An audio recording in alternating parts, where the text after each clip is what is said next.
Goeiemôre liewe TikTokkers. Julle het seker gewonder wat het van meisie geword. Die lewe het getref, die lewe het hard geslaan.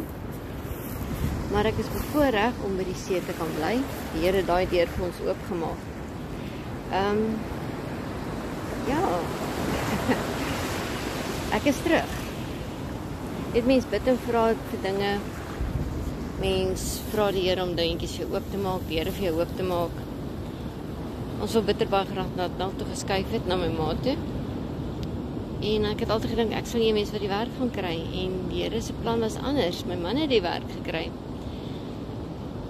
So die lewe het gaan stilstaan vir my beruk op my besigheid. Maar dit is tyd om op te staan. Dit is tyd om aan te beweeg. Ek glo nog steeds in die besigheid. Ek glo ek gaan nog steeds sukses maak. En weet jy wat?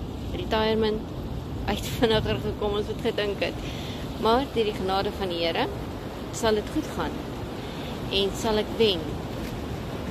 So die wat my volg my gerus. Ek sien julle meer deel so ver ek vorder in die lewe.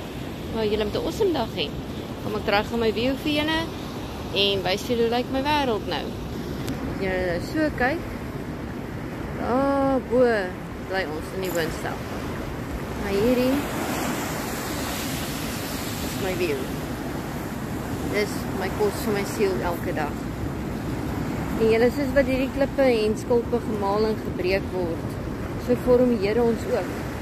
En elke stuk in 'n deeltjie het wel sy plek in die son en op hierdie aarde.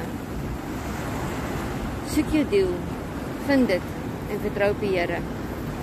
Hou vas en dan weet jy's 'n wenner en jy's 'n oorwinnaar in Jesus naam. Mooi dag, selfs weer met julle.